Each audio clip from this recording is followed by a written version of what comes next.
Se eu tiver que estudar uma planta, automaticamente eu vou estudar muito a fundo a botânica. Se eu tiver que estudar um animal, eu vou estudar algumas das ciências animais, que seriam...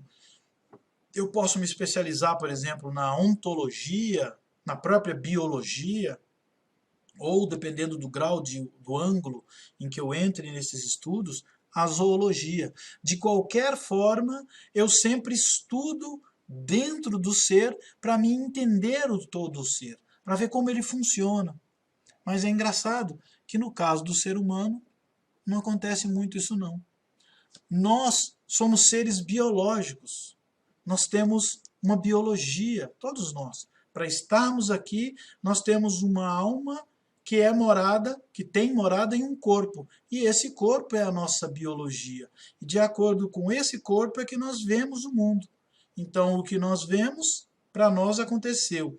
E o que nós não vemos, muitas vezes a gente não tem consciência de que aconteceu.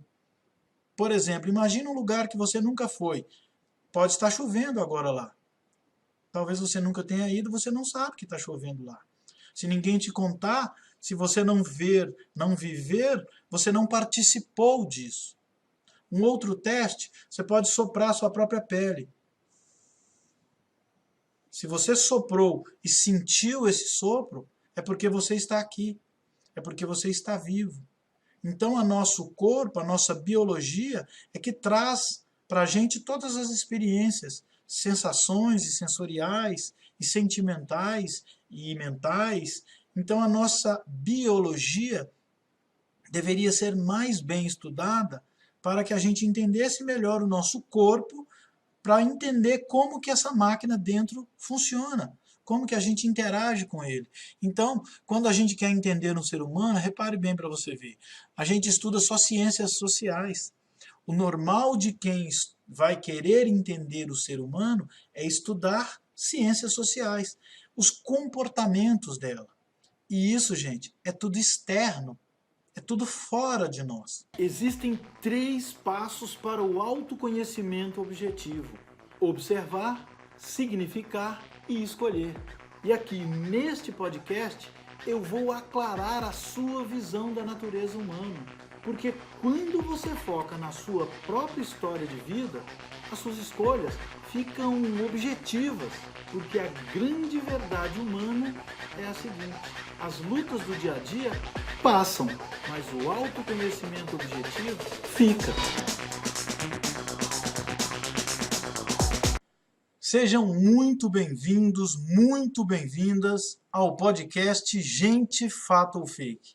Aqui nós discutimos as principais estratégias na sua jornada sobre o autoconhecimento objetivo, visando entender mais o ser humano e ter um desenvolvimento pessoal mais absoluto, direto ao ponto.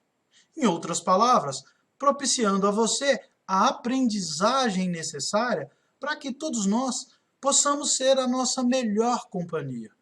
Se entender primeiro, para depois entender as outras pessoas à nossa volta, sempre. Afinal, a pessoa que a gente mais convive é a gente mesmo, não é isso?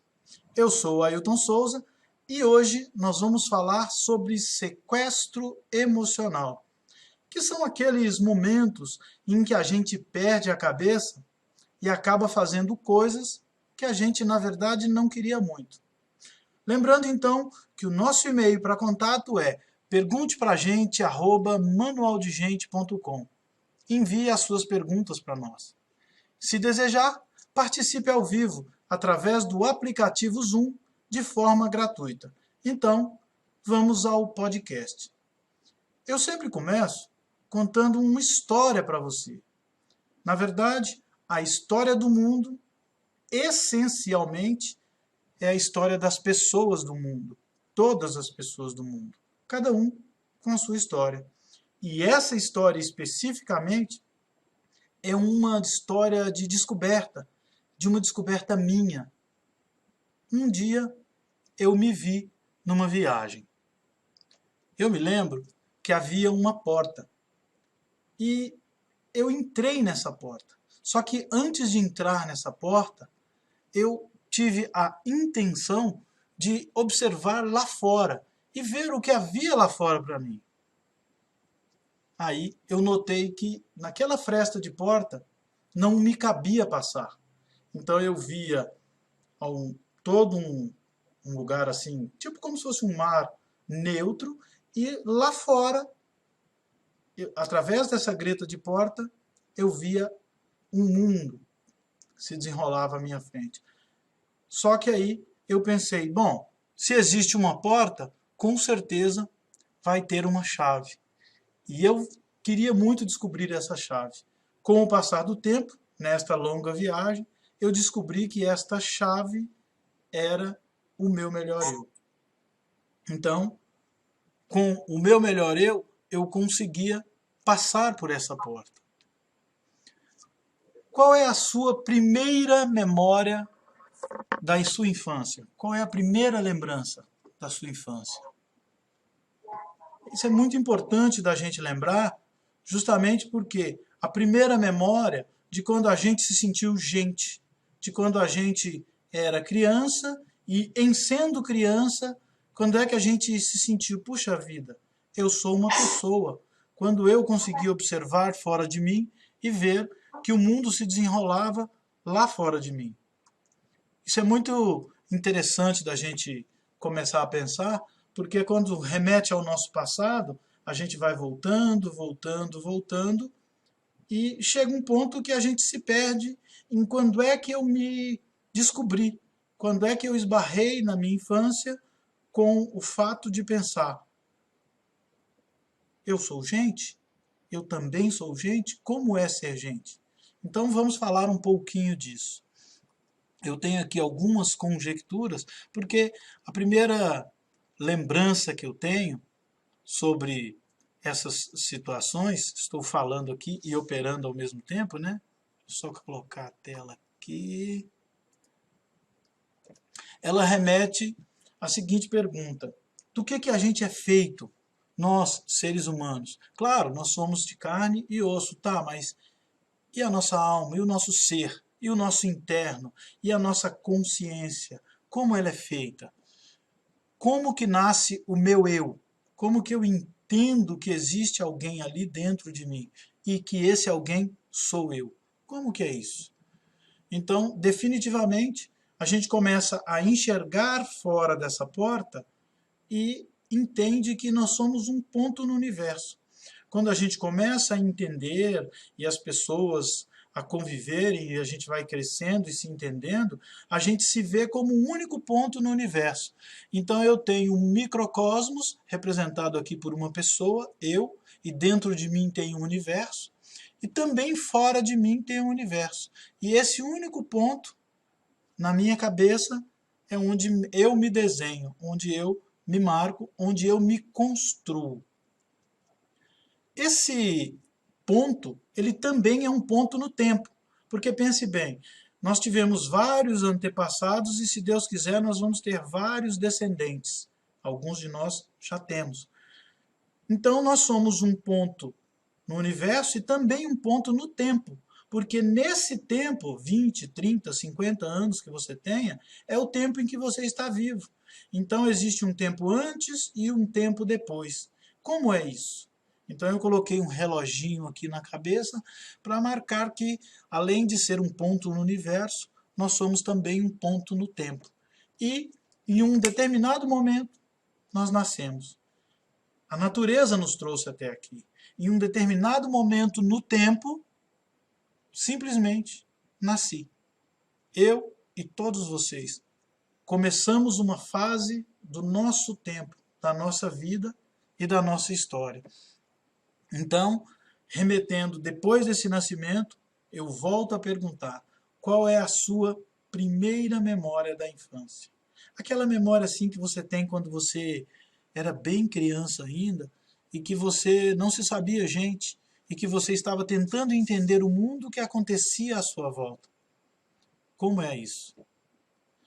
Isso pode às vezes ser muito forte porque tem pessoas que a única coisa que lembra quando era criança é de um abraço de pai ou de mãe, uma coisa assim muito pessoal mesmo. muito viva em si, lá dentro da gente, que cada um de nós tem o seu.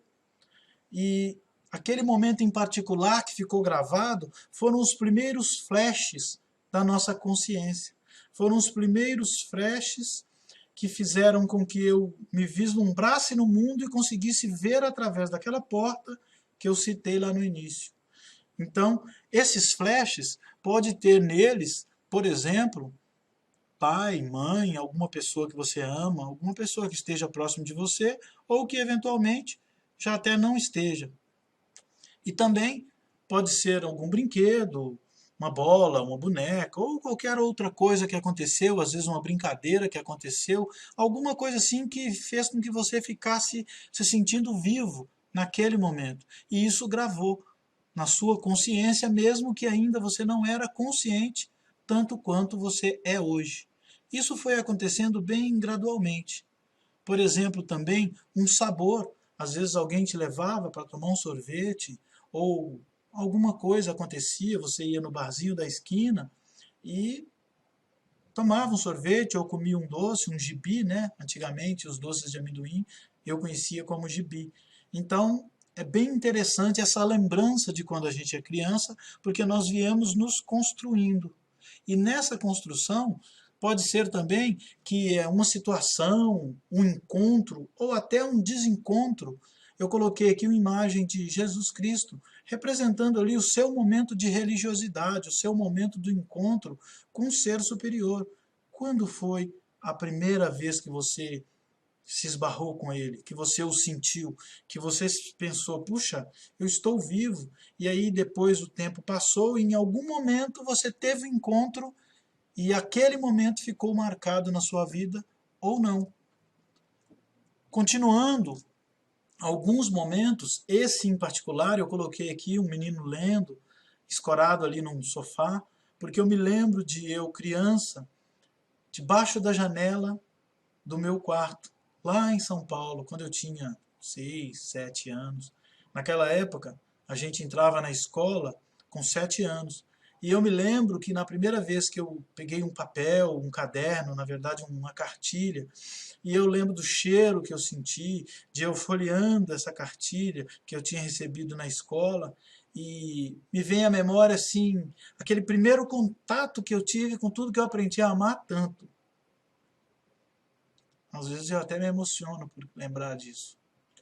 Foi a primeira vez que eu me senti assim, viajando nos livros, olhando todas as figuras, passando assim. Então foi um momento muito, muito gostoso meu, comigo mesmo. E esse é o meu momento, que eu me lembro assim da minha primeira consciência assim que me vem à cabeça. Eu não sei quantos anos eu tinha, na verdade. Provavelmente 7.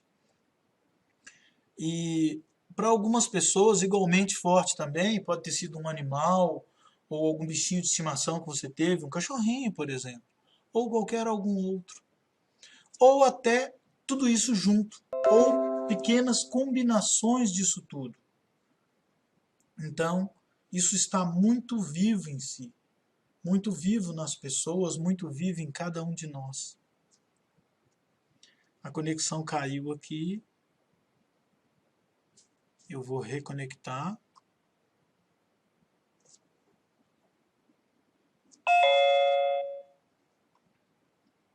Só um segundinho que a minha conexão caiu.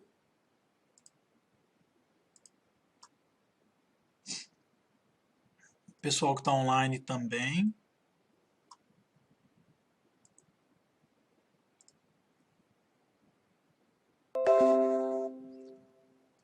Conexão tinha caído. Tá me ouvindo já, Marli? Carol, tudo bom? Tá me ouvindo? Tranquilo? A conexão caiu, hoje está instável, eu acredito que tem alguma chuva por aqui, mas vamos continuar. Deixa eu só passar aqui para cima, isso. Quando cai a conexão, infelizmente não tem muito o que fazer, né? Mas então tudo isso, ou combinações disso, está muito vivo assim dentro de mim. E essas combinações todas é que marcaram e marcam a nossa infância. Do que você se tornou, de do que você fez e principalmente do que fez você. Todas as coisas que aconteceram foram se moldando, se juntando e montaram o você que você é hoje. Como que é ser então você?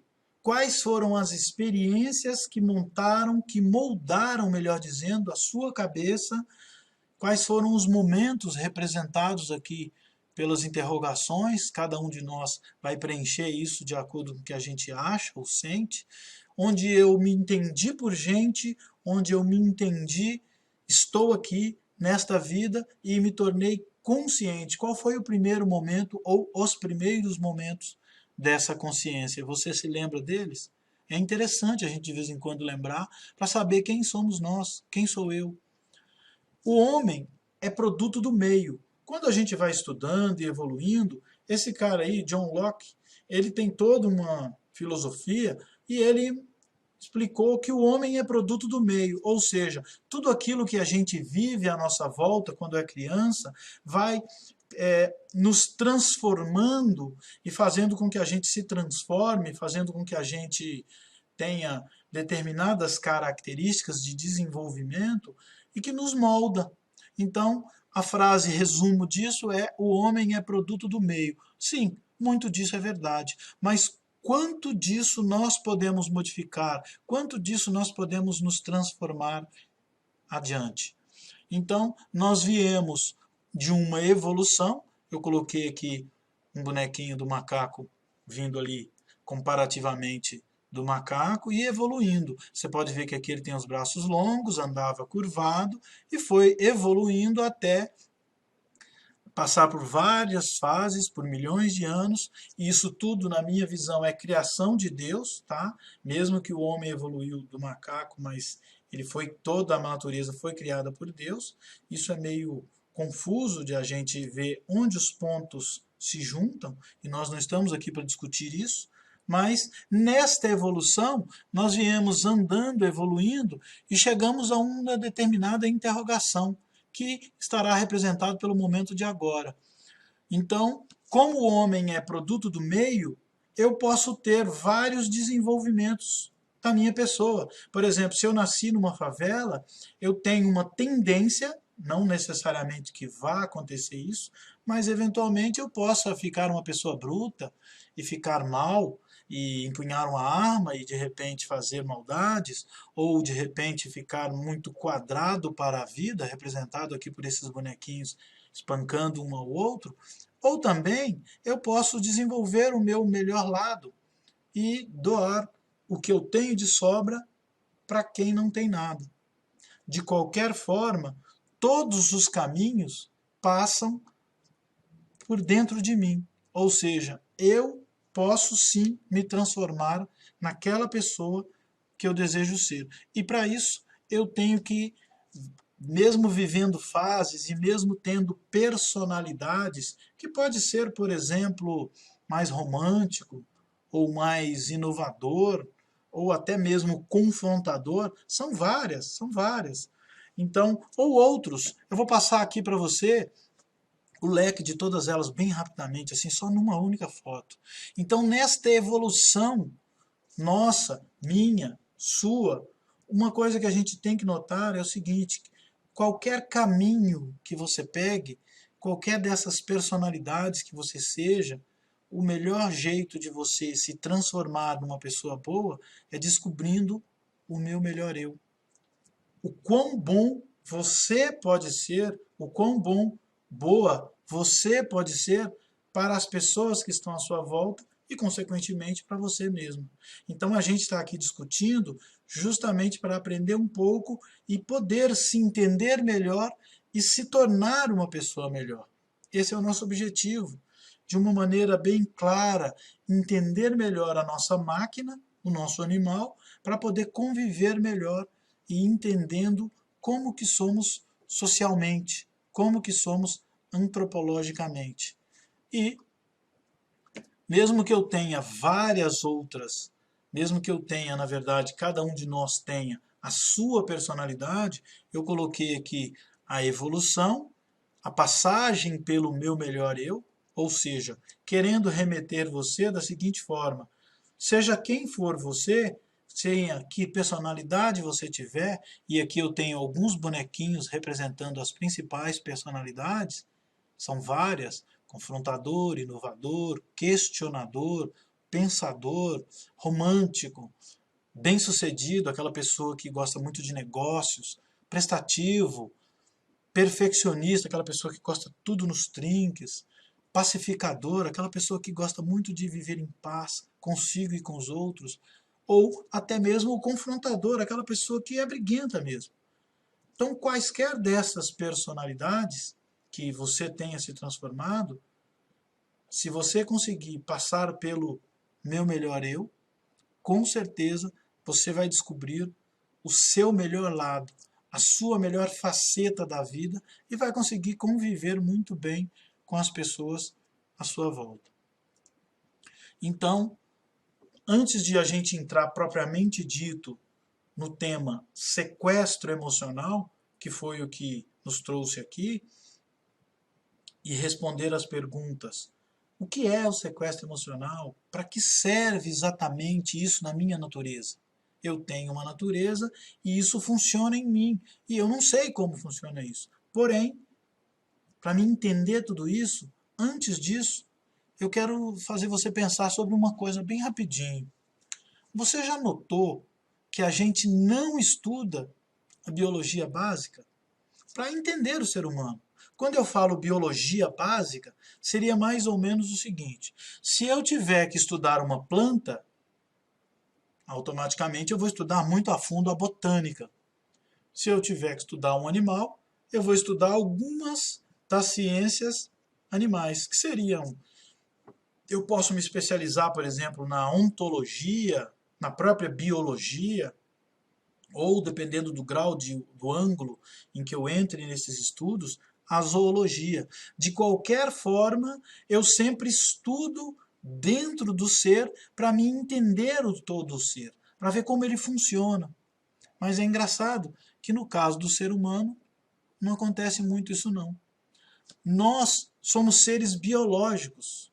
Nós temos uma biologia, todos nós. Para estarmos aqui, nós temos uma alma que é morada, que tem morada em um corpo. E esse corpo é a nossa biologia. E de acordo com esse corpo é que nós vemos o mundo. Então, o que nós vemos, para nós aconteceu. E o que nós não vemos, muitas vezes a gente não tem consciência de que aconteceu.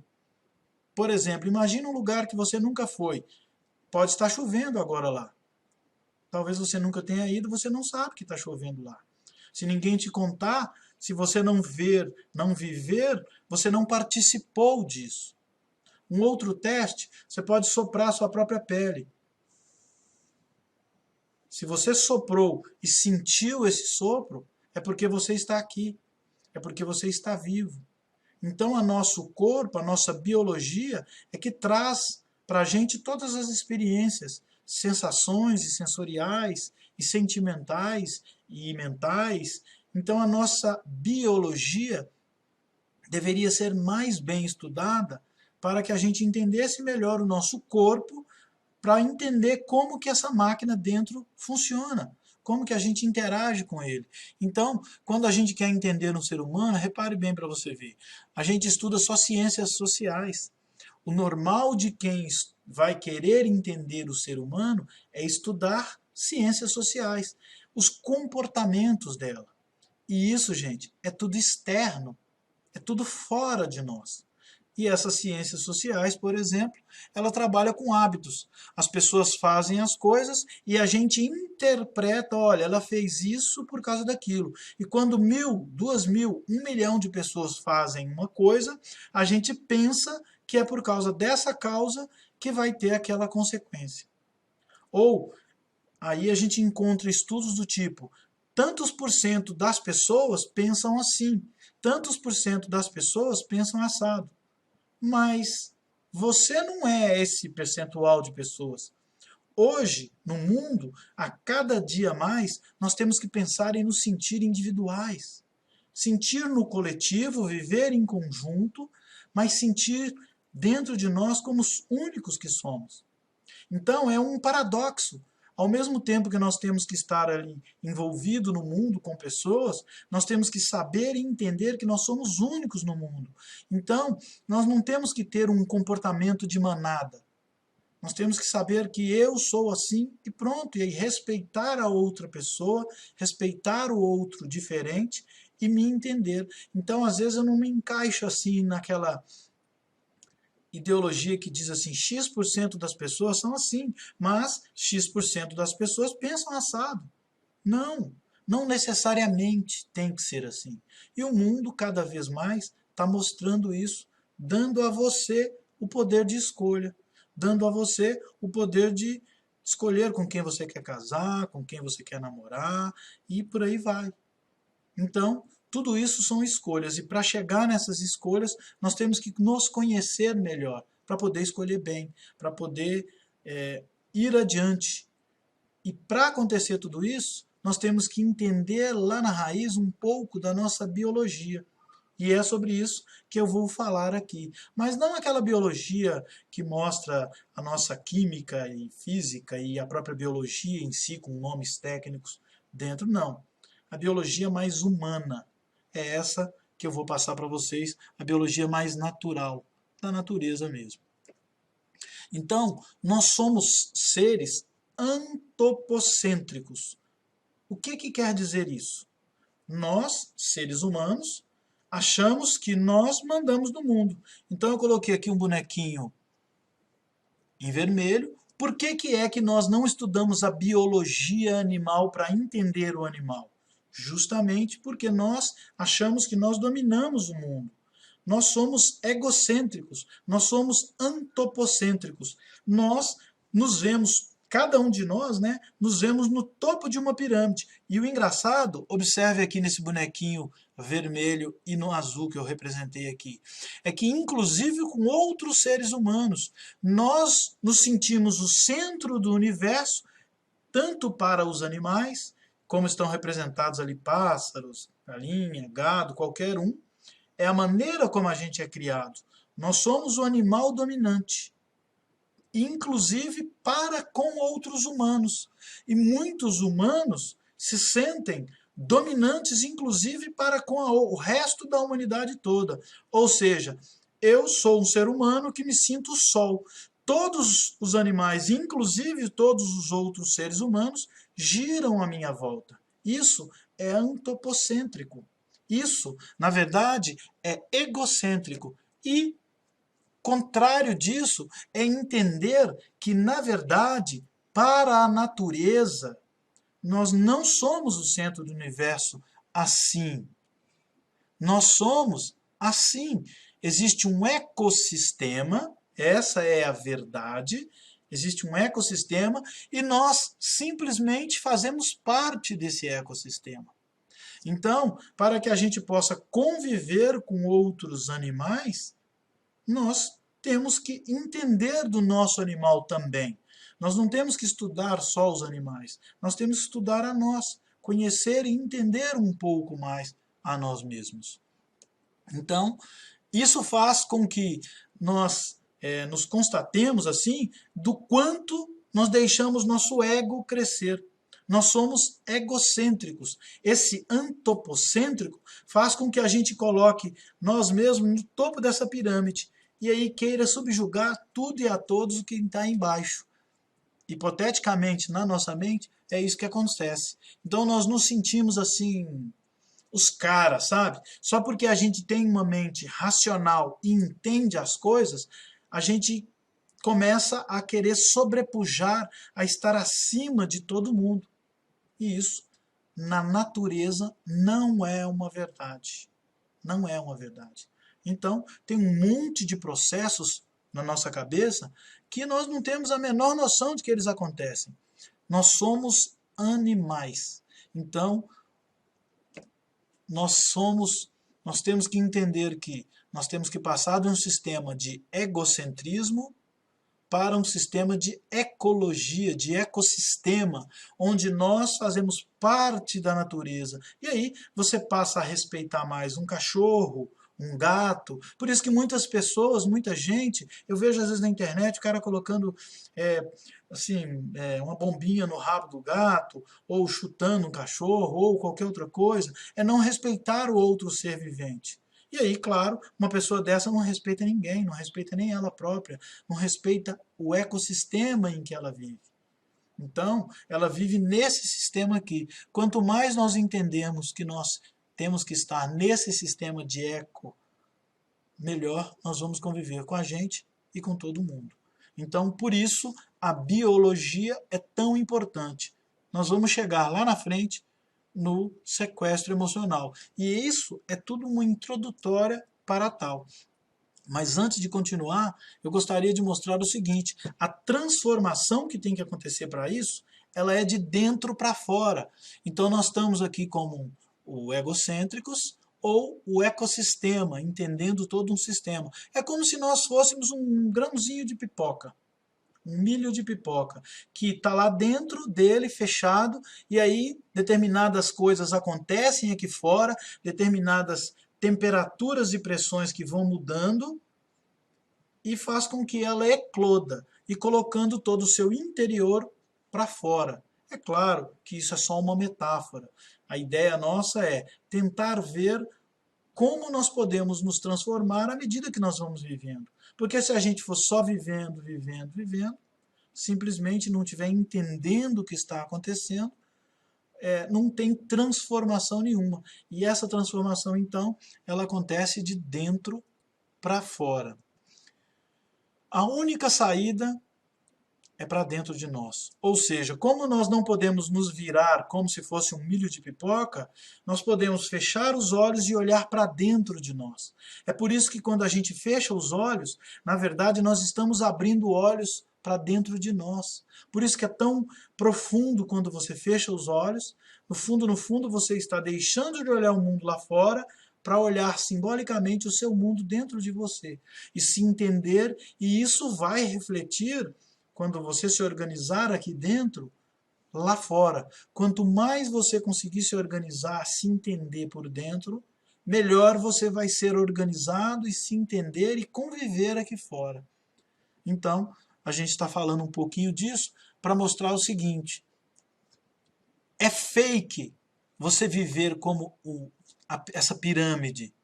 Nós não devemos viver assim. E é fato que nós devemos viver desse jeito aqui, fazendo um ecossistema, respeitando a natureza, sejam insetos, plantas, animais ou quaisquer que sejam elas. Então, nós estamos aqui por um período no tempo, nós somos um ponto no tempo, e todas as coisas que convivem conosco também são. E a nossa grande lição, a primeira delas, a mais básica delas, é aprender a respeitá-la. Assim, nós chegamos agora àquela introdutória do sequestro emocional, e agora sim eu vou começar a falar especificamente sobre o tema de hoje, que é sequestro emocional. O que é e para que serve? Vamos adiante. Para que eu tenha um sequestro emocional, para que eu entenda um sequestro emocional, eu fiz essa introdutória de nós somos também animais, justamente para mostrar para você o seguinte: muitas vezes nós não sabemos o que tem dentro da gente, ou sabemos só biologicamente falando, aqueles nomes complicados, como eu disse. E aqui no caso, eu estou trazendo um prisma humano para a nossa história, para a nossa biologia, para a nossa natureza.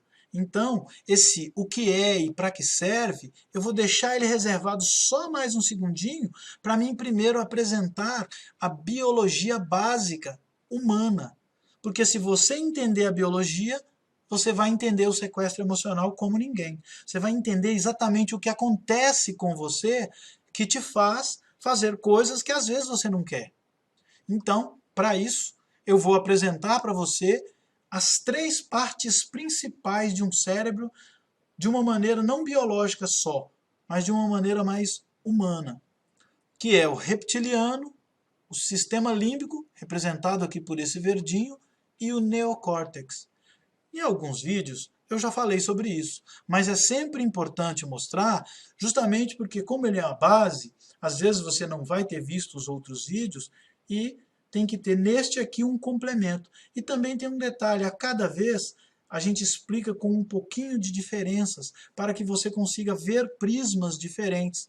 E uma dessas explicações vai fazer mais sentido para você e outras diferentes vão fazer mais sentido para outras pessoas. Então, o que acontece?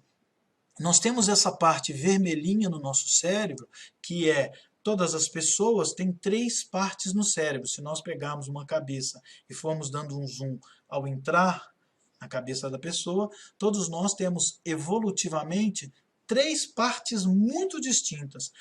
É o conhecido mundialmente cérebro trino, de 3 partes, que é o reptiliano, esse vermelhinho representado aqui, que é responsável por fazer você viver, reproduzir, principalmente reagir às coisas. E seus instintos animais estão instalados ali.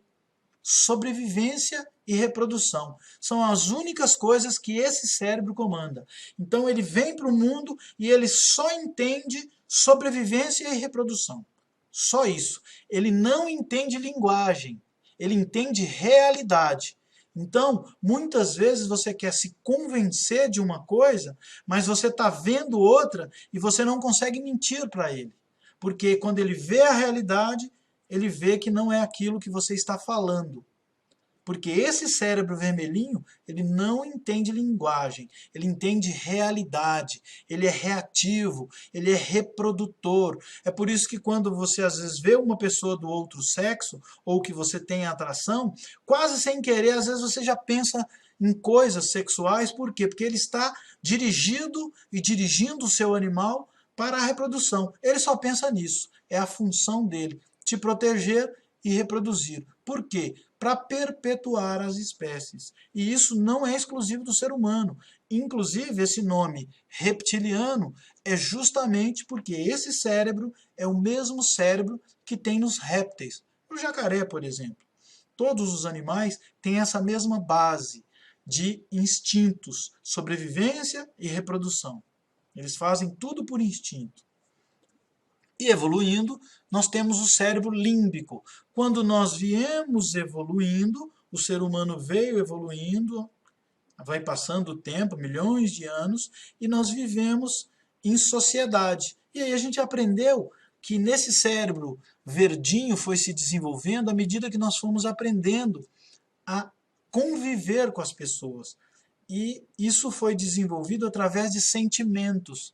Então, toda essa parte verde, no formato ali de orelha, de concha, ele chama-se límbico, que inclusive vem do latim limbus, que significa anel, formato de concha. Ele parece até com o ouvido nosso, porque ele tem uma função intermediária. Você pode ver que ele está no meio dos outros dois. Então nós temos um acima, que nós vamos ver daqui a pouco, que é o azul, ele que é o verde, e abaixo temos o vermelhinho. Então o que acontece? Ele é responsável por nossa emoção, sentimento, pela nossa fase, digamos assim, intermediária, por amaciar as relações, pelo nosso sentir. Então, esse cérebro é o nosso cérebro límbico. E a terceira parte, também muito importante, é o último que nós estamos apresentando, que é o mais novo. E ele é chamado de neocórtex. Neo, justamente de novo. E ele é o maior deles. Representa 85% da nossa massa cerebral. Ou seja, dentro da nossa cabeça, o nosso cérebro representa 85% de todo ele. Só o neocórtex representa esses 85%. E só o cérebro seu como um todo, ele consome 20% da sua energia total. Ou seja, seu oxigênio, açúcares e toda a sua energia, muito dela é ligada ali no cérebro. E isso faz muita diferença. Quando isso se junta, tem várias maneiras de se medir isso. Mas é muito importante entender que isso tudo funciona como se fosse um cérebro só. Na verdade, é um cérebro só que ele tem essas 3 partes distintas. E isso chama-se plasticidade cerebral. Essa parte em azul é a responsável pelo nosso pensamento. Agora, nesse momento, enquanto eu falo com vocês, eu estou traduzindo códigos e jogando para vocês, e esses códigos viajam através da internet, chegam para vocês, e vocês decodificam e entendem o que eu estou dizendo. E para entender isso, vocês estão usando justamente os seus neocórtex. Então, ele é o nosso pensador, o nosso analisador, é o responsável pela fala. Esse sim, entende a linguagem. Raciocínio, números, lógica, ele é o responsável pela nossa razão. A principal característica dele é a razão. Então, ele é o ser pensante dentro de nós. Então, quando eles se juntam, através da plasticidade cerebral, eles formam um só cérebro. Só que quando eles se juntam, tem algumas características da biologia que vão fazer diferença lá no sequestro emocional e na nossa vida como um todo. Quer ver? O que acontece? Os cérebros, eles vieram desenvolvendo-se. Esse reptiliano aqui, ele é o mais antigo. Ele tem 500 milhões de anos. E ele é tão antigo, e o outro também que está aqui, que veio desenvolvido depois dele, tem 200 milhões de anos. Então são os dois muito antigos. Apesar de um ser diferente do outro muito, eles estão muito antigos. O que acontece? Quando esses dois eles são muito mais antigos, eles se unem, eles trabalham melhor juntos. Então, essas duas partes, muitas das vezes, quando a gente vem desenvolvendo, ele funciona e é chamado de sistema límbico. Então, presta muita atenção nesses nomes para não confundir. Nós temos o cérebro reptiliano e o cérebro límbico.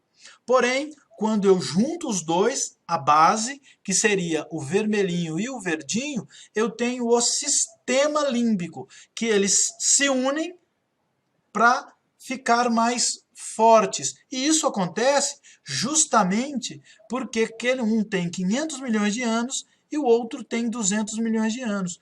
E eles, lutam com o cérebro pensante, que tem somente 100 mil anos. Olha bem, gente, evolutivamente falando, 100 mil anos é muito pouco. Para mim, Ailton, todas as vezes que você fala em 100 anos, 200 anos, 1000 anos, 1 milhão de anos, eu sinto vertigem. Eu não tenho cognição para entender exatamente isso. É difícil para você mensurar. É a mesma coisa quando você fala em números grandes de dinheiro. A gente perde um pouco a noção. No caso do tempo, eu sinto vertigem. Então, se você não entender isso, não se assustem. Eu também, às vezes, quando falo em 100 milhões de anos, 500 milhões de anos, 200 milhões de anos, eu me perco. Porém, nesta evolução, esses dois cérebros mais antigos se uniram e o outro fica contrabalanceando porque ele tem só 100 mil anos. Não 100 milhões, 100 mil, muito longe. Só para você ter ideia, evolutivamente, 100 mil anos é quase nada. Então, esse cérebro nosso azul, que é o nosso cérebro pensante, que é o neocórtex, ele é muito novo. Então, o que acontece na prática é o seguinte: eu tenho um cérebro e dentro do cérebro eu tenho um conjunto que representa a razão e o outro que representa a emoção. O conjunto que representa a razão é o neocórtex, e eu coloquei uma beiradinha do verde aqui bem fraquinha, porque na verdade é tudo ligado, é tudo unido. Não é um separado do outro, é uma massa só. Mas ele tem uma razão separada. Só para você entender, e eu vou dar um exemplo disso para ficar bem físico e simples, é mais ou menos assim. Imagina que você está olhando para a sua mão esquerda, mas você está sentindo o seu dedão direito. Você consegue entender que existem dois pontos em você. É a mesma coisa. Nós temos a razão e a emoção, mas nós vemos os dois, mas nós somos uma pessoa só. Então nós sabemos que nós temos um braço e o outro. Então, assim, cada um é separado, eu consigo comandá-los. Porém, eu sei que quando eu quero mandar um comando para o meu braço esquerdo, eu mexo esse. Então, eu entendo isso. E o nosso cérebro é a mesma coisa. Eu tenho de um lado uma razão e do outro a emoção, que estão aqui representados. Então ele faz como se fosse uma luta dentro de nós. E somos nós que fazemos a vivência dessa luta. Ou seja, essa luta acontece dentro de nós, entre a razão e a emoção. Porque muitas vezes uma parte de nós quer mais razão e outras vezes ela quer mais emoção. E isso acaba virando uma briga dentro de nós. E nisso nós vamos nos desenvolvendo. Às vezes a razão pesa mais e às vezes o sentimento, a emoção é que pesa mais. E às vezes troca, vice-versa. Então, eis aí a grande e eterna briga interna nossa. Razão ou emoção? Emoção e razão. E aí, no meio disso tudo, às vezes nós bugamos, às vezes nós temos tilt no nosso cérebro. Nós ficamos em alguns determinados momentos sem saber, peraí, para qual lado eu vou? O que eu faço? Então, é onde eu não sei o que eu estou fazendo realmente aqui em alguns determinados momentos. Vamos detalhar um pouquinho melhor isso. E o sequestro emocional, ele começa nessa situação. Só para você entender claramente o que é, e ligando na explicação anterior, para fazer o conjunto na sua mente, é o seguinte. Nós temos aqui o nosso cérebro reptiliano. Então, o sequestro emocional, o que ele é? Ele é a captura pelo cérebro reptiliano, que é o nosso cérebro animal, que está aqui representado por essa seta em vermelho puxando para baixo, que é esse cérebro vermelhinho aqui. E ele captura, ele sequestra os outros cérebros. Ou seja, quando uma pessoa sequestra uma outra pessoa, eu vou lá, amarro as mãos, a boca da pessoa, as pernas, e eu faço com ela coisas que ela não está desejando. E um sequestro emocional é um sequestro onde o cérebro reptiliano, o nosso cérebro animal, sequestra os outros cérebros. Ou seja, ele vai lá e amordaça e fecha o cérebro, junta-se com o nosso emocional, eles fundem-se num só, e sequestra o outro, que é o nosso azulzinho. Ou seja, ele age impulsivamente, sequestrando toda a razão que você tem. Então, automaticamente, acontece alguma coisa que ele vai lá e captura a sua razão. É como se você, em algum momento, não tivesse aquele cérebro pensador. Vou dar um rápido exemplo. Numa briga acontece isso. Eu estou lá brigando com alguém e eu não consigo raciocinar. Então a pessoa fala assim, conta até 10. Porque aí eu começo a contar até 10 para que aquele sequestro que tinha havido no cérebro em vermelho volte a ser liberado e o cérebro azul volte a tomar conta de mim. Mas vamos adiante para clarear mais ainda. Então o sequestro emocional é uma raptura pelo vermelhinho, pelo cérebro reptiliano, dos outros dois cérebros nossos. O que acontece? Para que serve isso? Por que tem isso, gente? A natureza tem isso dentro de nós para salvar a gente. Isso aí é muito ligado ao nosso instinto animal. Por isso que eu fico repetindo, nós somos animais racionais. Quer dizer, antes de eu ser racional, eu sou animal. Então, o que acontece? Para que serve isso? Para você estar aqui.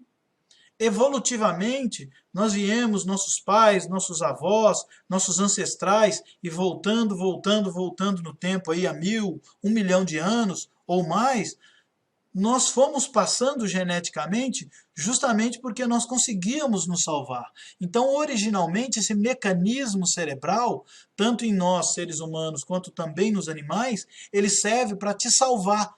Por quê? Porque, por exemplo, para você ter um sequestro emocional, para você não ter que pensar nas horas de aperto. Vamos adiante. Como que isso funciona? Então, estamos respondendo aí as perguntas. Agora, como funciona isso? Bom, ele detecta um perigo e retira o comando dos outros cérebros e determina que você faça ações. Lembra que eu falei que o cérebro vermelhinho é muito reativo? Então, ele vai te defender. Então, quando ele nota que a vida está em perigo, ele age, sem pensar, só reagindo. Vamos descer um pouquinho mais.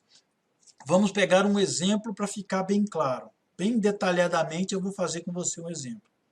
Imagine que você está lá no passado, há 1000, 2000, 5000 anos atrás, o seu antepassado, e de repente ele é atacado por um leão.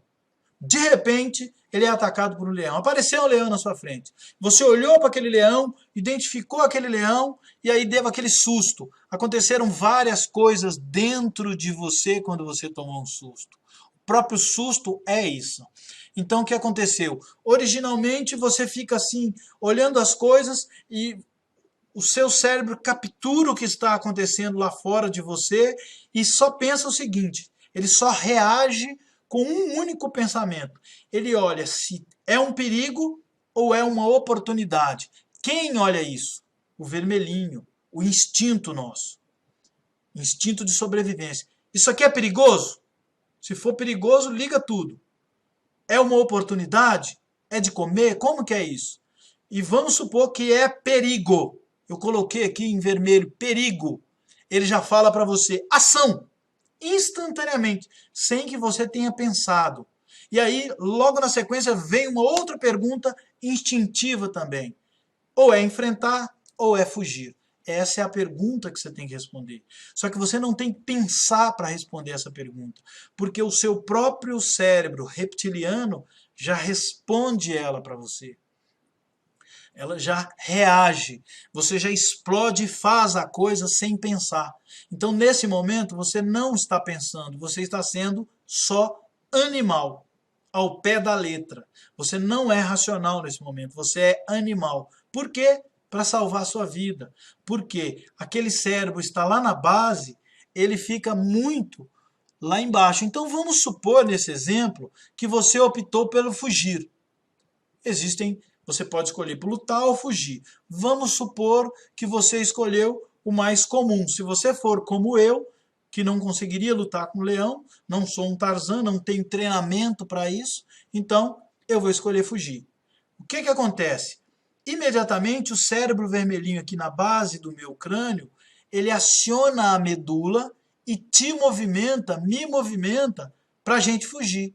Isso se for possível, se der tempo, se o leão não tiver te atacado antes. Mas aquela explosão de energia que tem dentro de mim, coração acelerado e etc., faz com que eu fuja, eu consiga fugir. Ou, eventualmente, se eu escolher lutar, se eu me achar um Tarzan, eu posso pular no leão e tentar matá-lo. Bom, o que acontece? A base do nosso cérebro tem esse outro desenho que eu fiz aqui em zoom, só para a gente entender onde que está a nossa medula espinhal. Então eu tenho aqui, são 3 desenhos, vou passar para eles explicando para você. Nós temos aqui o cérebro em azul, que é o neocórtex, o verdinho, que é o límbico, e o vermelhinho no centro da nossa cabeça, que é o reptiliano. Observem que o reptiliano está na base. Ele é o que comanda a nossa medula, justamente que a medula nos faz ter movimento.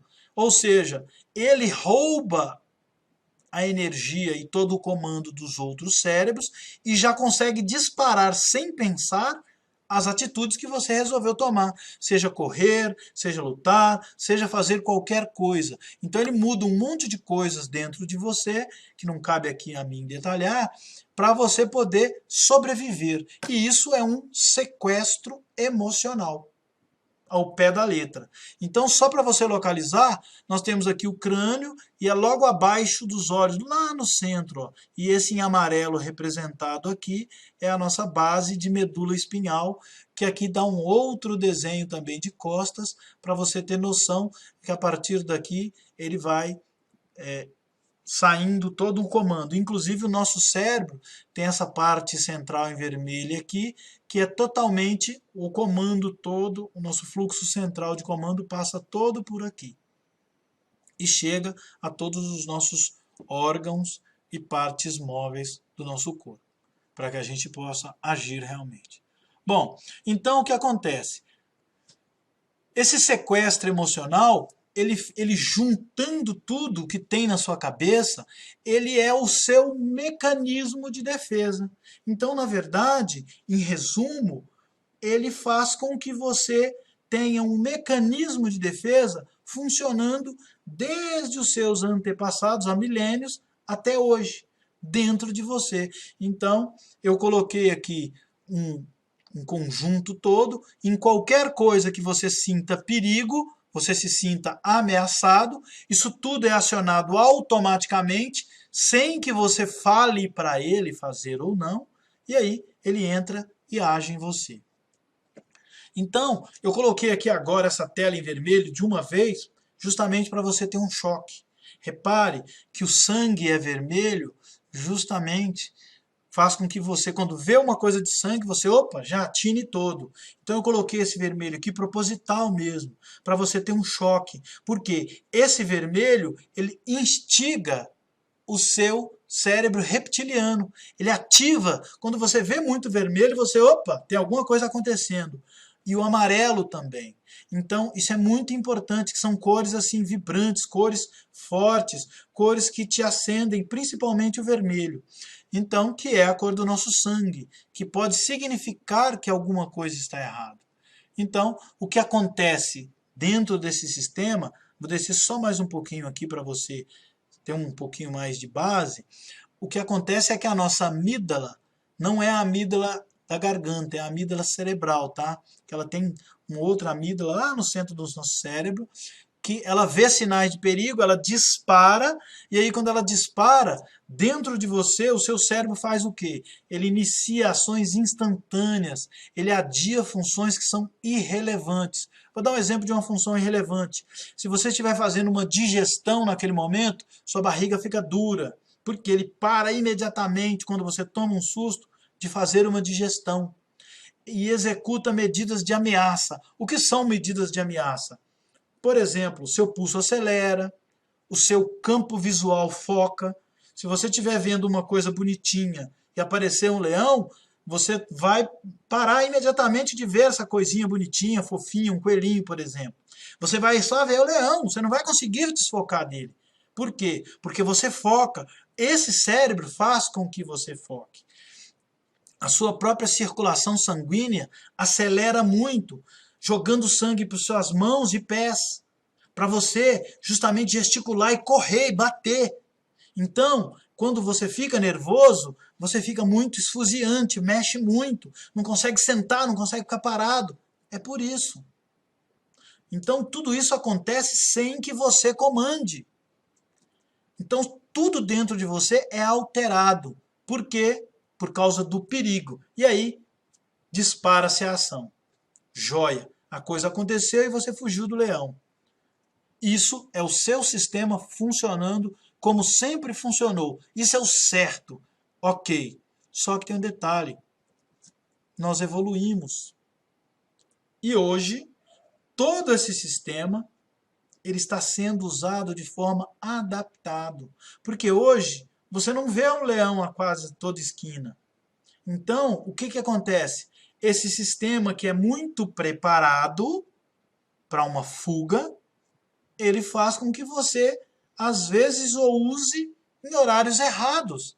E isso é o sequestro emocional. E a gente agora vai descer exatamente dentro dele. Então, é um sequestro emocional. Como que funciona? O sequestro emocional é esse sistema que a natureza, que Deus nos deu para nos proteger como animais, que faz um detalhe. Ele faz com que hoje, como nós já evoluímos, ele faz você viver em stand-by. Ou seja, o nosso sequestro emocional faz com que todo aquele sistema que eu conheça, que eu expliquei aqui agora, ele fique ativado leve. O que é stand-by? Stand-by, por exemplo, é quando você tem uma televisão lá que está na sua casa e tem um botãozinho vermelho nela aqui, ela está ligada na tomada, pronta para funcionar. Ela está faltando só um apertão no botão do controle remoto e ela já aciona. Ela já está pré-ligada. Então, esse sistema nosso do sobrevivência, de olhar o perigo, o que acontece com ele? Esse sistema está funcionando evoluidamente, ou seja, hoje, em stand-by. E isso traz um monte de consequências. Por quê? Porque esse sistema ele não foi feito para funcionar em stand-by. Então a natureza está se adaptando. O problema é que ela demora milênios para se adaptar. E enquanto isso, como isso, essa evolução toda do homem começou agora, se nós olharmos o próprio carro e outras coisas mais, agora que tem 100 anos, não é nada a nível de evolução. Então, nós não sabemos como humanos, o nosso corpo não está preparado para isso. O nosso animal, mesmo tendo um cérebro muito evoluído, não está preparado. Então, o que acontece? Ele liga você em stand-by. E o que é stand-by na prática? Simplesmente estresse de vários níveis, estressinho, estressão, tensão. Quando você fica tenso, você está com seu botão pré-ligado, pronto para ver se está acontecendo alguma coisa de perigo. Ele fica já pré-ligado. Lembra do botão do controle remoto da televisão? Aquela luzinha fica lá acesa o tempo todo, consumindo energia e pronto para ser ligada. Então você não consegue às vezes tirar o pé do acelerador, você não consegue se desligar realmente.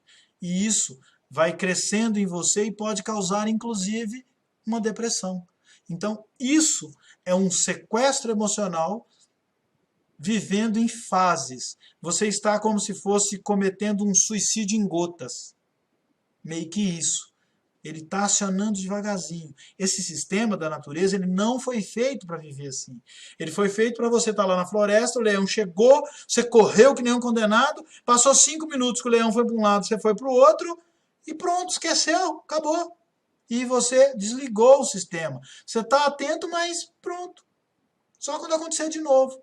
Agora, modernamente falando, eu fico com o meu sempre ligado. E isso faz várias consequências. Então, causa estressinho, estressão, tensão de vários níveis e depressão pequena ou até grandona. E aí é bem complicado. Não cabe a nós discutirmos isso hoje. Nós estamos só discutindo o sequestro emocional. Então, o que acontece? De repente, a sua amígdala está lá como se você tivesse com um pezinho no acelerador bem leve, pré-ligado, ou, no caso do carro do exemplo do carro, ou, no caso da televisão, a luzinha já está lá acesa. O que acontece no nosso ser humano, lá dentro, é que ele está ali, acionando, acionando, e você vai acumulando, como se fosse engatilhando. Então, o que acontece na prática é que você fica engatilhado. O que acontece na prática é que você tem a junção de pequenos problemas e lá na frente isso causa uma explosão. E essa explosão é quando o gatilho do sequestro emocional soltou. Quando o gatilho do sequestro emocional soltou dentro de você, você viu a coincidência do alarme que eu tinha colocado aqui, eu falando de gatilho soltou, eu me assustei e já olhei. Mas é interessante, não sei se você conseguiu ouvir daí. Mas então ele vai acumulando e dispara no momento errado. Então o que acontece? A minha tensão de vida vai crescendo e às vezes eu estou vivendo uma coisa, por exemplo, vou comprar uma casa nova, um carro novo, ou estou com um divórcio, ou estou com uma briga, ou qualquer coisa acontece que não está no meu dia a dia, o meu nível de estresse vai subindo e vai me engatilhando. Então, em algum momento eu posso ter um sequestro emocional e colocar tudo a perder. Vou dar um exemplo simples para começar a finalizar o que nós estamos falando. Imagina que você se levantou pela manhã, acordou e você foi lá fazer um café da manhã e você esqueceu e alguma coisa aconteceu e você queimou seu dedo. Então você falou, puxa vida, comecei o dia mal hoje e já fica meio nervoso. Mas tudo bem, se não explodiu ali, porque queimar o dedo é chato, mas fazer o quê? Você coloca um band-aid e vamos embora. Aí você tomou seu café correndo e foi sair ali e olhou para o seu carro e viu que o pneu tinha furado. E você já estava um pouquinho atrasado porque você tinha se irritado com o dedo queimado. Aí você ficou chateado ali e falou, puxa vida, mas não tem outro jeito, eu vou ter que trocar o pneu do carro para mim poder ir. Aí você para, tira sua camisa ou coloca uma roupa mais velha, vai lá, troca o pneu. Não sei a habilidade que você tem para fazer isso, mas demora 15 minutos, 20 minutos, meia hora. E aí você troca o pneu e fica com um pouquinho mais de raiva. Pega esse carro e vai para sua empresa. E aí, chegando na empresa, você sai correndo assim, pisa num lugar que está escorregadio, porque tinha tido uma chuva logo essa noite, você escorrega e cai. E pior, além de você escorregar e cair, as pessoas lá de dentro do escritório viram você caindo e, infelizmente, elas riram de você. E você viu, você ficou super sem graça e você ficou pusilânime da vida. Então você está acumulado, você está tenso, seu estresse está em alto nível. E aí o que aconteceu? É que você foi trabalhar, entrou, tentou manter a calma, e aí você ligou o seu computador, funcionou o seu computador, e aí estava lá trabalhando. Aí de repente o teclado falhou, e você foi lá e quebrou o computador todo, e soltou todo aquele estresse. Isso foi um sequestro emocional que aconteceu em algum momento, quando o computador simplesmente travou o teclado ou falhou uma letra e você foi lá e quebrou o computador todo e jogou ele no chão e descarregou aquela raiva toda. Isso foi um sequestro emocional que você viveu porque você se engatilhou, se engatilhou, se engatilhou e de repente ele soltou de uma vez. É o mesmo mecanismo do seu antepassado, só que ele foi engatilhando, engatilhando, engatilhando, engatilhando, e chegou um momento em que ele soltou e você perdeu as estribeiras, o seu cérebro reptiliano foi lá e sequestrou os outros dois e fez besteira, quebrando o computador. E aí todo mundo te olhou assustado, não entendeu o porquê, e você, quando esfriou a cabeça, ficou sem graça, chateado e simplesmente arrependido do que você fez. Porque não poderia ter deixado de chegar nesse nível. Tá, e aí? E agora? Isso é um sequestro emocional que acontece com todos nós em algum momento ou vários momentos da nossa vida e nós precisamos aprender a desviar disso. Hoje, nessa aula, o meu objetivo foi passar sobre o que é um sequestro emocional. E tudo isso que eu expliquei está elencando dentro de um sequestro emocional. Como desviar de um sequestro emocional, eu vou dar só essa dica, né? Para você ir aí se descobrindo e a gente conversar um pouquinho, porque a ideia hoje aqui foi justamente apresentar o sequestro emocional e eu vou apresentar um modo como você se desvia de um sequestro emocional. Simplesmente, você tem que descobrir o que é que te acalma, o que é que te desarma, o que é que te desestressa. Por quê? Justamente porque quando aconteceu aquele primeiro evento, quando aconteceu aquele segundo evento, você entender, ter consciência, lembra que eu falei lá atrás, quando você se viu pela primeira vez, quando tem aquele momento em que você viu o mundo pela primeira vez, a sua primeira lembrança da sua infância? Então, isso foi um momento de consciência seu. E nós temos vários momentos de consciência. Quando um filho nasce, quando alguma coisa importante acontece conosco. Só que nós precisamos estar mais conscientes mais tempo. E por isso nós estamos aqui estudando. Quanto mais eu entendo do mundo, mais consciente eu vou ficando. Então, eu vou saindo naquela porta que eu citei lá no início. O que acontece? Quando eu queimei o dedo e o pneu furou, eu até poderia acontecer de eu escorregar. Só que enquanto eu estava me carregando, me crescendo em raiva, eu tenho que entender a mim mesmo para em algum momento eu tenho que aprender a descarregar isso. Como? Indo na igreja, confessando, fazendo qualquer coisa, indo à missa, sei lá, batendo um papo, ouvindo uma música, meditando, achar caminhos, onde você se conheça, esteja dentro do seu melhor eu e consiga se desconectar do problema e aquele gatilho que já estava num nível alto volte a ficar no nível mais baixo, para que quando você acontecer de você escorregar e cair, você não esteja acumulado para que numa quarta coisa você não exploda assim tão facilmente. Então, é simples, mas não é fácil. Olha bem, gente, eu vou repetir. É simples, mas não é fácil de fazer isso. Aí as pessoas, só para entender esse exemplo do é simples, mas não é fácil, eu vou dar um exemplo aqui. Uma coisa que é simples também, mas não é fácil. É simples você correr uma maratona, mas não é fácil. É simples, é só você colocar um pé depois do outro e andar 40 quilômetros. Mas não é fácil, porque para você correr 40 quilômetros, você tem que ter todo um preparo. É a mesma coisa aqui. O que eu expliquei, você entendendo, é simples.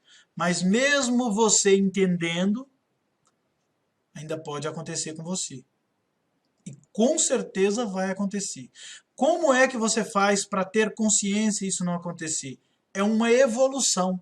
Você vai se conhecendo melhor e quanto mais você se conhece e se entende, mais você olha para dentro. E quanto mais você se organiza aqui dentro, melhor você começa a saber que, opa, eu queimei o dedo, opa, o pneu furou. Então agora eu vou me descarregar para que não aconteça um sequestro emocional comigo. Lembrando, mentalmente eu já sei isso e agora vocês também sabem. Porém, entenda bem, o fato de vocês só saberem isso, ou eu também, não nos livra de acontecer. Então, quanto mais consciente, e essa é a grande batalha, essa é a grande maratona nossa, quanto mais eu me conhecer, mais nesse caminho eu vou conseguir trilhar para que quando eu ver acontecendo uma coisa, eu consiga respirar fundo e ir adiante. Porque quando eu respiro fundo, o pulmão se enche de ar e eu consigo pensar em outras coisas e desvio o foco e abaixa o meu estresse. Eu me desarmo.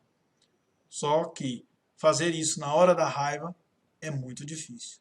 Então, eis aí o sequestro emocional para vocês e como fazer adiante em outras aulas. Nós vamos estar trocando ideias, discutindo ideias para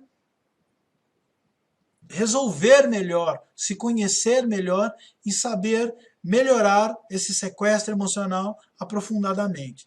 Eu agora quero abrir para comentários desse sequestro emocional. Esta é a penúltima tela, né? Só tem mais uma, e eu vou abrir aqui para conversas para que a gente possa então passar a palavra tanto para o pessoal que estiver na internet quanto o pessoal que estiver aqui. Perguntas? Alguém quer fazer algum comentário? Carol, Joanita, Vânia, Vaninha está aí hoje, Marli. Por favor, gente, abra o microfone e vamos adiante. Quem vai ser o primeiro? Carol? Vaninha? Dona oi, Ailton, pode ser eu. Tudo bom, Carol? Como é que você está? Tudo bem. Joia. Eu tô aqui com a luz apagada porque meu menino tá dormindo. Ah, sim, tranquilo, tranquilo. Mas então, Carol, você acompanhou a aula até agora? Pergunte, pode ficar à vontade. Eu tô acompanhando desde o início aqui, né, a sua fala. E você estava falando um pouco do desenvolvimento, né, infantil, das lembranças que a gente tem, principalmente a primeira lembrança. Sim. E eu estava lembrando um pouco de Vygotsky, né, que é o que faz o estudo do desenvolvimento infantil, né, Ailton? Exatamente. Lembrando, gente, só comentar aqui, Carol, só um segundinho. Lembrando, gente, que a Carol está fazendo esse comentário mais profundamente, porque ela é psicóloga, tá? E os comentários dela geralmente são mais profundos, mas fique à vontade para todo mundo aqui, como ser humano, fazer depois também os seus comentários. Mas prossiga, Carol, por favor. O que eu me lembro do estudo dele é sobre a criança e suas experiências.Sim. Que a partir das experiências que você consegue ter o desenvolvimento, né? É uma Você passa construção, por né? etapas. E o que eu observo é o seguinte, quando você fala assim, a primeira lembrança é exatamente o que essa pessoa fala no estudo dele, o Vygotsky, que é a partir de experiências que a gente consegue lembrar das coisas. Exato. Se a gente vivencia aquilo ali como simbologia, como uma coisa concreta, como uma realidade, a gente consegue se lembrar com mais facilidade. Então, assim, na verdade, eu me lembro de várias coisas até com 3 anos. Sim, Assim, que legal. recém. E por que disso? Porque tudo que eu fazia era registrado. Sim. Então, eu via novamente e ali caía a ficha para algo concreto. Legal. Eram as minhas ações gravadas. Inclusive, Carol, isso aí é uma coisa que a longo prazo deve mudar no ser humano por causa da própria criação. Porque, por exemplo, eu, quando era criança, só existiam câmeras muito antigas e tirar foto era um evento, era uma coisa assim do outro mundo. Você, como mais nova, você já teve uma infância muito mais registrada, é isso que você está dizendo, né? Muito mais fácil de alguém ter te filmado ou tirado uma. Tecnologia não, Ailton. Desculpa, não O entendi. registro que você faz, vamos supor, no sorvete que você demonstrou aí. Sim. No cheiro do livro, enquanto você estava lendo. Sim. Então, o registro se faz pelas experiências mesmo, seja de tato, Sim. de paladar, Sim. né? Mas a ideia minha de lembrança, justamente pensando assim, quanto mais, às vezes você vê uma fotografia que um pai tirou, um vídeo, e você consegue, às vezes, entender e lembrar mais facilmente. Ajuda você a avivar, né? É preciso formar um significado daquilo. Sim. Né? Uhum. Formar um registro mesmo daquilo. Eu tive a câmera, né, a meu favor, a máquina, a filmadora a meu favor, para me mostrar isso de maneira concreta, como se fosse um espelho. E você, no caso aí, você está me falando, a sua experiência já foi mais no tocar, no sentir, né? Exatamente. Nessas coisas. Que é o que vai acontecer com a maioria das pessoas aqui, é exatamente isso, esse tipo de experiência. Sim. Esse tipo de registro que marca. Que né? marca, a gente pode pegar aí de cada um aqui no grupo agora, no curso, quais foram as lembranças. Muitos vão lembrar do cheiro, daquela imagem exatamente como ela foi, né? Sim. Assim, a roupa que você estava vestindo, né? Tudo isso. É bem bacana isso, que a gente procura lembrar de coisas e a maioria prazerosas, né? Exatamente. O emocional falando mais alto, né? As traumáticas a gente deixa no inconsciente, né? Muito legal, né? Muito bom, Carol. Obrigado pela sua participação, pelo seu comentário e com certeza enriquecedor. E eu agradeço muito a sua participação. Alguém mais quer fazer algum comentário? Ou tinha mais alguma coisa, Carol? Não, é isso. Aí eu junto o que era filmado com o que acontecia ao meu redor, né? Sim. E constrói uma imagem mais nítida, né? Eu sinto o cheiro, eu vejo o que de fato aconteceu, assim, tudo muito nítido, muito perfeito. Muito legal, Carol, muito legal. Obrigado pela participação, viu? De verdade, ajuda muito. Bom, Marli, Dona Joanita, Vaninha, várias pessoas aí. Alguém quer fazer mais algum comentário? Ei, Zuleika também, estou fazendo um tchauzinho aqui. Quer fazer algum comentário, alguma pergunta? Marli? Vou dar um segundinho para vocês abrirem o microfone. Quem quiser falar, Dona Joanita, faz tempo que não fala. Não sei se tem mais alguém com vocês assistindo. Oi, Ailton. Oi, Dona Joanita. Boa noite, tudo bem? Olha quem está aqui comigo. Quem? Que caída. Marli, hoje Ah, nós estamos quadrados. tudo bem? Que legal, tá com companhia aí. Outra Marli aí, sua irmã, né? É, a outra Marli tá aí, dona Marli. Muito Então, bom. eu me identifiquei, estou falando com a minha irmã Janita, que eu me identifiquei, ele escorregou e caiu.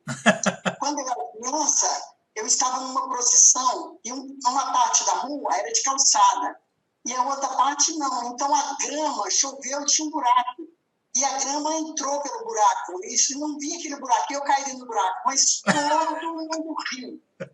E eu fiquei com trauma de procissão. Minha tia me batia com a minha procissão. Quando passou essa parte, eu lembrei, eu nunca esqueci disso. Eu era uma criancinha. Pra ela ver como é que Você vê marca, como é que né? as coisas, né? Eu me identifiquei. É, muito legal, muito bom. Muito Muito legal. Foi bom. muito bom, viu? Aí tu tá aqui hoje com uma tutoca me ajudando aqui, tá bom? Muito bom, dona Marli. Obrigado pela Eu companhia. amei. Se Deus quiser, a gente vai se falando.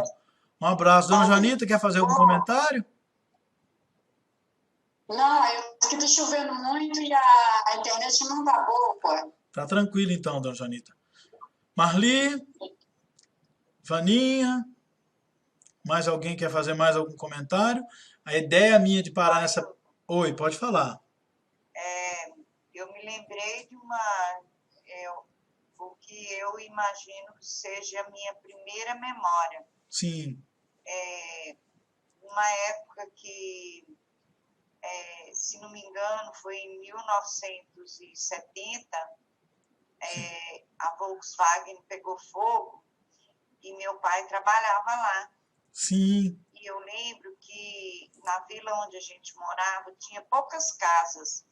E de lá de cima do morro, a gente via aquele fogaréu. E eu não conseguia entender o porquê que minha mãe estava chorando, desesperada, gritando, chamando o nome do meu pai. Eu não conseguia entender o porquê. Então, assim, isso ficou gravado na minha memória. E se realmente isso aconteceu em 1970, eu tinha mais ou menos entre 4 e 5 anos de idade. muito interessante. É exatamente as primeiras lembranças, elas são todas emocionais. Quase sempre são coisas boas ou ruins que aconteceram conosco, onde a gente ficou consciente vendo o que estava acontecendo. Às vezes um tom de voz ou uma situação de alguém próximo acionou aquilo e ligou a nossa consciência e a gente teve um flash de consciência, depois tipo se apagou de novo e aí foi ficando mais maduro e à medida que foi ficando mais maduro, essa consciência vai ficando mais comum. Muito interessante, Marli, muito bom, muito legal. E isso aí acaba movimentando a gente quando a gente lembra do nosso passado, não é mesmo? Legal. Sim. Agora, hoje aconteceu uma coisa assim que eu achei até engraçado, eu mesmo não me entendi. Eu tenho muito medo de cachorro. Sim, E eu estava saindo aqui da casa da minha mãe e indo para minha casa. E sim, aí apareceu um cachorrão daquele tipo pitbull solto na rua, que acho que o cachorro tinha fugido. Só que assim, aí meu filho gritou, né? Mãe, é o cachorro. Quer ver? Ela vai ficar doida a hora que ela vê o cachorro. E eu não tinha visto ainda o cachorro, você entende? sim. Só que eu acho que meu medo foi tanto, o susto foi tanto, que eu passei pelo cachorro como se não tivesse nada. É, na verdade, o instinto fala, né? Você tem um pequeno sequestro ali emocional e a coisa faz com que você consiga, tipo, interagir ali, fazendo o que tem que ser feito, ou seja, salvar a sua vida. Em resumo, é isso. Mas muito bom, Marli, muito bom. Obrigado pelos seus exemplos, pela sua participação e a todos que participaram. Nós já estamos com 1h20. Eu falei que ia ficar sempre ali entre uma hora Ailton, e 1h30. deixa eu ler um comentário aqui da Vaninha, que ela não está Ah, tá. conseguindo falar. Aí eu vou ler um comentário dela aqui. Ah, tá. Você tá na rede social aí no Facebook, né? Me ajuda aí. Isso. Esses vários acidentes hoje, vejo a questão em que existe um pouco opositor. Trabalha contra nós. Hoje, com a visão que tenho, vejo quando o dia começa assim. Temos que ficar vigilantes justamente para que não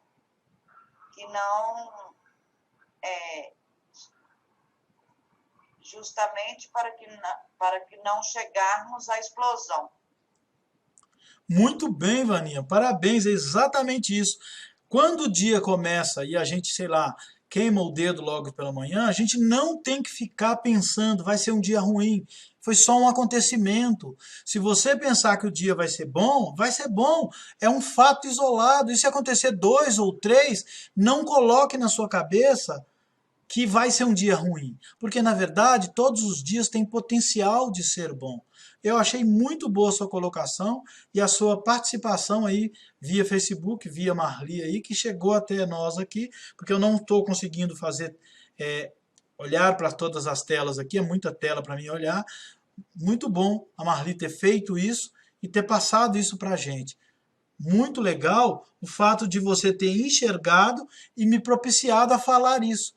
Que quando você de manhã tem alguma coisa negativa, não aponte, não coloque no seu dia coisas negativas, porque se você falar que vai ser um dia bom, vai ser um dia bom. E também se você falar que vai ser um dia ruim, vai acabar sendo um dia ruim.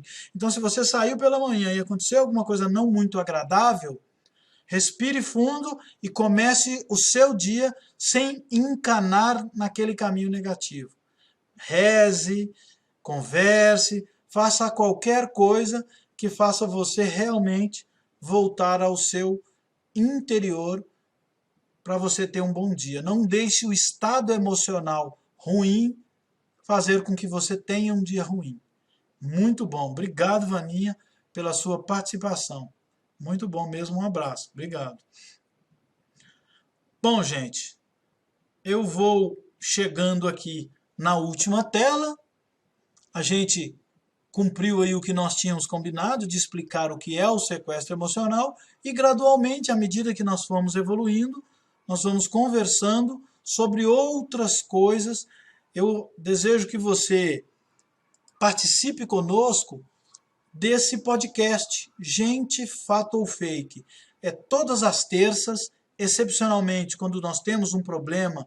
Essa semana eu estava em Curitiba fazendo um tratamento de câncer e eu estou num momento de revisão, né? E eu fui fazer a revisão e não pude dar a aula na terça-feira. Mas a gente muda para quinta-feira ou outro dia se precisar. Mas é sempre às terças-feiras, às 20 horas. E hoje o tema foi sequestro emocional. Eu acredito que nós tenhamos cumprido tudo que foi proposto dentro desse tema, para entender o escopo dele. E à medida que nós formos evoluindo, nós vamos resolvendo para que nós não tenhamos tantos sequestros emocionais e saibamos lidar aí melhor, por ser uma coisa simples, mas que não é fácil. Eu fico por aqui, agradeço muito a sua companhia